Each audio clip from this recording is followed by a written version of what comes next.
अस्सलाम वालेकुम। Class 10th हम लोगों ने कल क्वेश्चन नंबर सेकंड तक कर लिया था। क्वेश्चन नंबर थर्ड में को हम लोग आज देखते हैं। क्वेश्चन नंबर थर्ड में कह रहा है कि cos 2a equals to cot a minus 18। तो यहाँ से हमें a की वैल्यू निकालनी है। ठीक है, क्वेश्चन में हमें a की वैल्यू निकालनी है जब a क्या हो, 2a जो है वो न्यून कोण है। ठीक है, न्यून कोण मतलब 90 से छोटा। वो हमें कंडीशन दिया रहेगा कि हमें राइट एंगल ट्रायंगल की बात करनी है, वहीं से सॉल्व करना है। ठीक है, और 90 माइनस थीटा इसका मतलब राइट एंगल ट्रायंगल के अंदर ही हम लोग रहेंगे। तो कंडीशन से हमें कोई फिक्र करने की जरूरत नहीं है, उसको बस लिखा है क्वेश्चन में, तो लिखा रहेगा।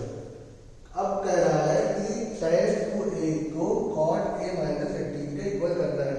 क्योंकि यहाँ पे a माइनस 18 है, अगर 90 माइनस 18 होता तब तो डायरेक्ट हम लोग उसको tan 18 लिख के सॉल्व कर देते हैं, आंसर आ जाता है। a माइनस 18 है तो हम इसको तो कुछ कर नहीं सकते। ठीक है, इसको हम लोग कुछ नहीं कर सकते। a माइनस 18 को हमने ऐसा फार्मूला नहीं पढ़ा है, इसमें cot a माइनस थीटा की कोई वैल्यू होती है। 90 माइनस थीटा होता तो उसका फार्मूला हमें पता है, तो हम इसको नहीं छोड़ेंगे, छोड़ देंगे इसे। और यहाँ पे 2a है, 2a यानी अगर 2a को हम लोग थीटा मान लें, ठीक है, तो 2a को अगर हम लोग थीटा मान लें तो cot 90 माइनस थीटा क्या हो जाएगा, tan थीटा के इक्वल होगा। हमें पता है कि cot अगर 90 माइनस थीटा करें, 90 माइनस थीटा करें और यहाँ cot लिख दें तो cot का उल्टा क्या हो जाएगा, tan, और थीटा अंदर है तो थीटा के इक्वल हो जाएगा, tan थीटा के इक्वल हो जाएगा। क्योंकि यहाँ हमें tan थीटा दिया है, ठीक है, ये चीज दी है, तो इसको इसमें बदलने के लिए अगर हम इसको 90 माइनस 2a करेंगे तो tan है तो क्या हो जाएगा, इसका उल्टा cot हो जाएगा। यहाँ पे क्या हो जाएगा, cot हो जाएगा। ये बात आपको समझ में आ गई होगी। ठीक है, अगर हमें tan 60 डिग्री दिया है तो ये क्या हो जाएगा, यहाँ पे cot हो जाएगा, cot 30 डिग्री के इक्वल हो जाएगा। ठीक है, तो इसका मतलब हुआ कि हम लोग tan 60 डिग्री को पहले क्या करेंगे, tan 90 माइनस 30 डिग्री करेंगे। ठीक है, और ये किसके इक्वल हो जाएगा, cot 30 डिग्री के इक्वल हो जाएगा। ठीक है, तो वही चीज यहाँ पे हम लोग कर रहे हैं। tan थीटा को हम लोग लिख सकते हैं cot 90 माइनस थीटा, तो वही कर रहे हैं। ठीक है, क्योंकि यहाँ पे थीटा की जगह पे 2a रखा तो हम लोग क्या कर देंगे, यहाँ पे 2a रख देंगे थीटा की जगह पे। तो tan थीटा में दिया था, tan थीटा को cot 90 माइनस थीटा लिख सकते हैं, और थीटा की जगह पे 2a है तो 2a हो जाएगा। अब हमें दोनों तरफ LHS और RHS में फंक्शन जो है वो सेम है, cot और cot दोनों तरफ है, तो एंगल्स क्या होंगे, सेम होंगे जब हम लोग इन दोनों को कंपेयर करेंगे। ठीक है, जैसे हम लोग कोई भी फंक्शन की बात करते थे, f upon p upon y और p अपॉन x, ठीक है, दो फंक्शंस थे। तो अगर हमारे पास फंक्शन पढ़े थे ना, p of y equals to x square y square plus y plus का 1, अगर हम यहाँ पे क्या रखते हैं, p1 रखते हैं तो इसके ऊपर हो जाएगा, आ जाएगा y की जगह पे 1। तो इसी को क्या कहते हैं, फंक्शन कहते हैं। दो फंक्शन तभी बराबर होंगे जब वो फंक्शन क्या हो, सेम हो। ठीक है, तो ये दोनों फंक्शन कब होंगे, जब cot 90 माइनस थीटा और cot a माइनस 18 का बराबर होगा, जब इसके अंदर वाली चीज क्या हो, बराबर हो।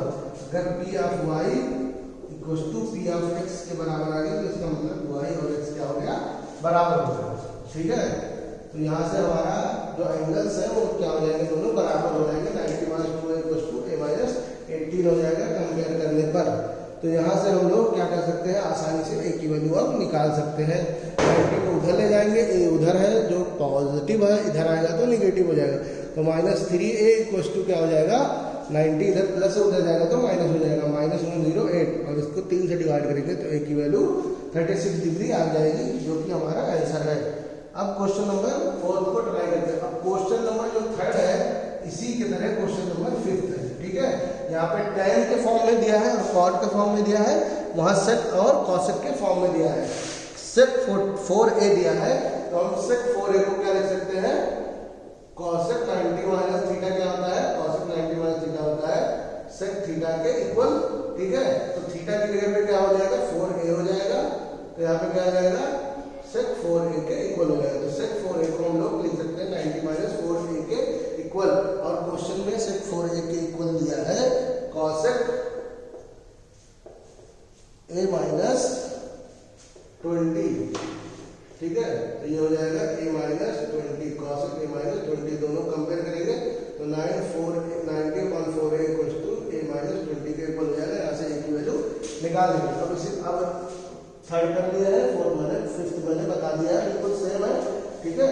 बस सेक और यहाँ पे tan और cot दिया, यहाँ पे सेक और कॉसेक दिया है क्वेश्चन नंबर 5 में। अब क्वेश्चन नंबर 4 को हम लोग देखते हैं कैसे होगा। क्वेश्चन नंबर 4 में कह रहा है कि tan a equals to tan b हमें क्वेश्चन में दिया है, तो सिद्ध कीजिए कि a प्लस b जो है वो 90 के इक्वल है।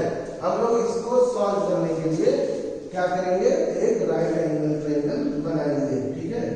ये हो जाएगा क्योंकि a और b के बारे में कह रहा है कि वो दोनों न्यून कोण है, यानी c क्या हो जाएगा 90 डिग्री के, और a और b जो हो जाएगा वो क्या हो जाएगा न्यून कोण के इक्वल हो जाएगा,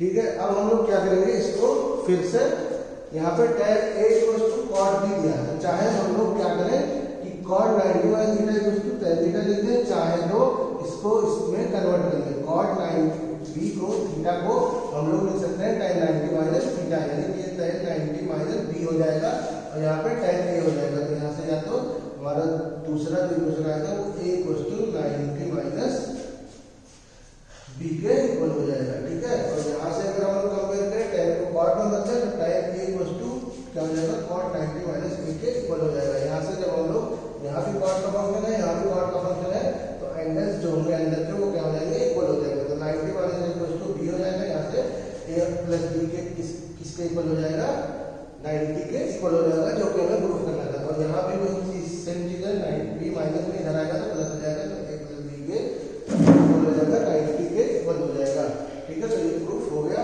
और हमें एक राइट एंगल ट्रायंगल बना के इसको और क्वेश्चन को सॉल्व कर देना है, क्वेश्चन सॉल्व हो जाएगा। अब हम लोग आता है क्वेश्चन नंबर 5 पे। क्वेश्चन नंबर 5 तो बिल्कुल सेम है थर्ड की तरह। अब हम लोग आते हैं क्वेश्चन नंबर 6 पे।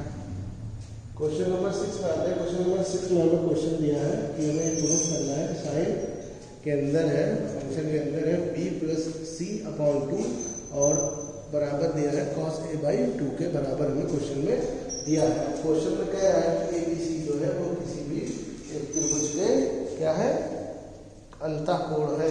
ABC जो है वो अंतःकोण है किसी भी त्रिभुज के, ठीक है। तो a बाई 2 लिखा है यहाँ पे, तो मैं क्या मान लिया हूँ a को 90 डिग्री और b और c को दोनों को न्यून कोण मान लिया हूँ, ठीक है। आप लोग चाहे तो इसका अपोजिट भी कर सकते हैं, कोई मसला नहीं है, c को भी 90 b को भी 90 मान सकते हैं। अब क्वेश्चन में कह रहा है कि sine b plus c upon 2 equals to cos a by 2 का प्रूफ करना है, हमें क्वेश्चन को प्रूफ करना है। तो सबसे पहले हम इसी त्रिभुज में आगे देख लें कि किसी भी त्रिभुज में जो तीनों कोणों का योग होता है वो कितने के बराबर होता है 180 डिग्री के बराबर होता है।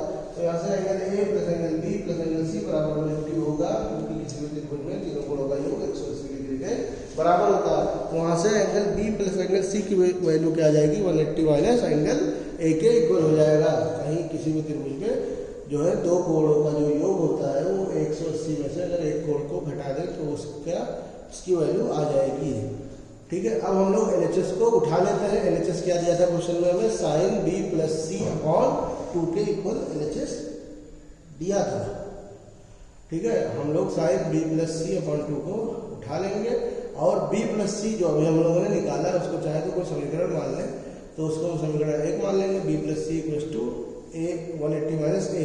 तो हमने वही b प्लस सी की वैल्यू 180 माइनस a रख दी है। यहाँ पे इसके सामने लिख दीजिएगा कि समीकरण 1 से जो लिखा है उसके अंदर बॉक्स के अंदर उसको समीकरण 1 हम लोग मान लेंगे, ठीक है। तो साइन 180 माइनस a आ जाएगा b प्लस सी के बराबर। अब 180 माइनस एंगल a अपॉन नीचे b अपॉन सी के नीचे 2 लिखा था, तो यहाँ पे क्या आ जाएगा अपॉन 2 हो जाएगा, ठीक है। अब इसको हम लोग अगर एलसीएम के फॉर्म में लिखें, ये पूरा एलसीएम है तो इसको अलग अलग करना चाहे तो आ जाएगा 180 माइनस 2 अलग हो जाएगा और एंगल a अपॉन 2 अलग हो जाएगा। तो अलग अलग कर लेते हैं, तो ये 180 अपॉन 2 माइनस a अपॉन 2 हो जाएगा। तो 180 अपॉन 2 क्या होता है 90 के इक्वल हो जाएगा। तो 180 का आधा क्या होता है 90, तो 90 के इक्वल रख देंगे और माइनस एंगल a अपॉन 2 के इक्वल हम लोग एंगल a अपॉन 2 के इक्वल लाना है क्वेश्चन में, तो एंगल a अपॉन 2 को एंगल a अपॉन 2 रहने देंगे। अब हमें पता है क्या बचा यहाँ पे 180 अपॉन 2 होता है 90 minus a upon 2, 90 minus A upon two sine function है तो क्या हो जाएगा, जब भी ब्रैकेट के अंदर 90 माइनस है कुछ भी, अगर हम ए अपॉन टू को थीटा मान लें तो 90 माइनस थीटा है और साइन है फंक्शन तो क्या हो जाता है, फंक्शन चेंज हो जाता है। साइन है तो कॉस, कॉस है तो साइन, साइन है तो कॉस हो जाएगा और थीटा जो है 90 माइनस थीटा, थीटा यही है तो थीटा के इक्वल हो जाएगा, कॉस थीटा के इक्वल। तो यहाँ से हमें पता चला कि LHS जो है वही हमारा जो LHS हमने सॉल्व किया है वही हमारा RHS क्वेश्चन में दिया है। तो LHS इक्वल टू RHS के इक्वल होगा, इसलिए हम लोग लिख सकते हैं कि हमारा जो क्वेश्चन हो गया, जो क्वेश्चन था प्रूफ करना वो प्रूफ हो गया। अब क्वेश्चन नंबर 7 पे आ जाता है। क्वेश्चन नंबर 7 में कह रहा है कि साइन 67 प्लस साइन कॉस 75, ठीक है, ये क्वेश्चन में दिया है। कह रहा है साइन को हमें 0 और 45 डिग्री के अंदर लिखना है, यानी इसको हमें 0 और 45 डिग्री के अंदर इन दोनों एंगल्स को लिखना है। हमें पता है कि अगर हम लोग इसको इस तरह लिखना चाहें, साइन 90 माइनस थीटा की जगह पे इसको 67 को 90 माइनस थीटा के टर्म में लिख सकते हैं ना।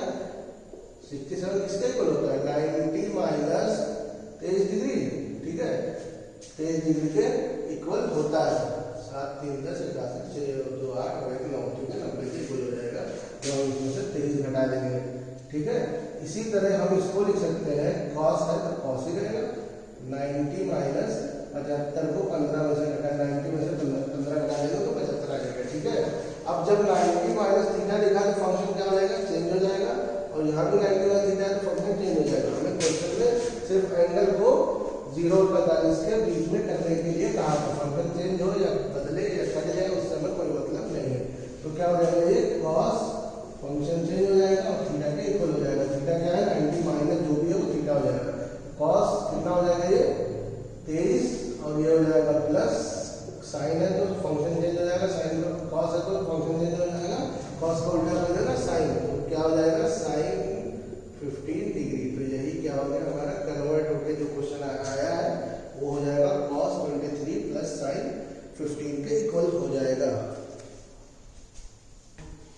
इसके बाद जो एक्सरसाइज आपके बुक में है 8.4, वो अब कोर्स से हमारे क्या हो गया है, कट हो गया है, तो हम लोग 8.4 को नहीं पढ़ेंगे।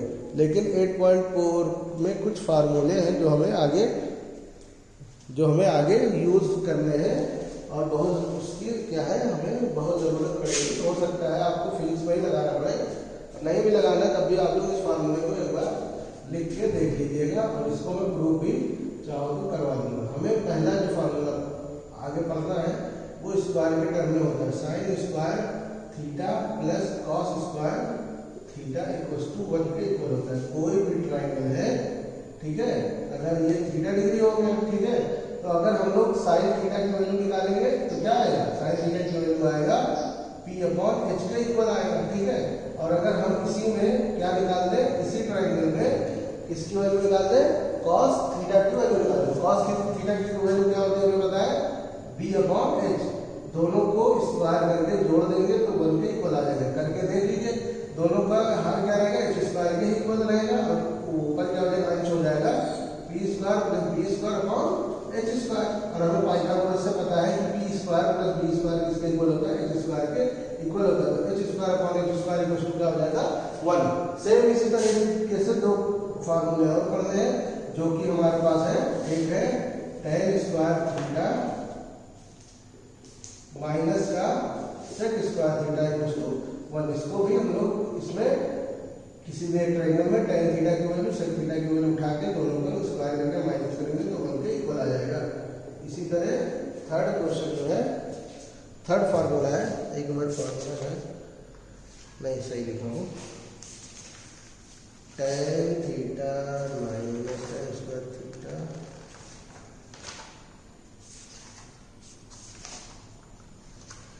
tan स्क्वायर थीटा उल्टा लिख दिया मैंने, ठीक है।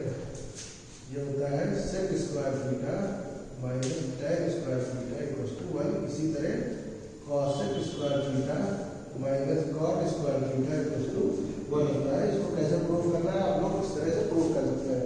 हम क्या करेंगे, sec थीटा निकालेंगे उसका स्क्वायर करेंगे, किसी भी एक ट्रायंगल में tan थीटा निकालेंगे उसका स्क्वायर करेंगे और देखेंगे माइनस करने पे 1 आ जाएगा। इसी तरह हर पार्ट में आप लोग चाहे तो प्रूव कर लीजिए। इतने 3 फार्मूलों का हमें आगे बहुत जरूरत पड़ेगी। अगर पड़ेगी। तो आप लोग जब 11th में आएंगे तो फिजिक्स पढ़ेंगे, अगर आप लोग मैथ्स नहीं लेंगे, बायोलॉजी लेंगे, तो आप लोगों को तो मैथ्स पढ़ाया नहीं जाएगा। तो इन तीनों फार्मूलों का आपको बहुत ज़रूरत पड़ेगी। और आप लोग अब जो पढ़ेंगे ये आप लोगों का चैप्टर खत्म होगा, क्योंकि हमें लास्ट एक्सरसाइज नहीं पढ़नी है। तो आगे जो आपको चैप्टर पढ़ना है वो चैप्टर है ट्रिग्नोमेट्री का ही चैप्टर है, हाइट एंड डिस्टेंस, जिसमें हमें ट्रिग्नोमेट्री ही लगा के ही क्या करना रहेगा, सब क्वेश्चन को प्रूफ करना रहेगा। तो इसके लिए आप लोगों को दो चीज़ें पता होनी चाहिए, एक पता होनी चाहिए सिमिलर ट्रायंगल, और दूसरी चीज़ आपको पता होनी चाहिए जो भी अभी तक आपने ट्रिग्नोमेट्री जितना भी पढ़ा है। तो एक बार आप लोग इसको रिवाइज कर लीजिएगा, कितना इसमें ज़्यादा क्वेश्चन भी नहीं है ट्रिग्नोमेट्री में, और ज़्यादा आप लोगों को पढ़ना भी नहीं, क्योंकि आखिरी एक्सरसाइज पढ़ना ही नहीं है। तो आप लोग एक बार रिवाइज कर लेंगे, क्योंकि इसका बहुत काम पड़ेगा चैप्टर नंबर 9 में। तो मैं आगे चैप्टर नंबर 9 पढ़ाऊँगा, तो आप लोग तब तक इसको रिवाइज कर लीजिएगा एक बार, और कॉपी जिसकी नहीं पूरी है उसको कंप्लीट कर लेगा। अस्सलाम वालेकुम।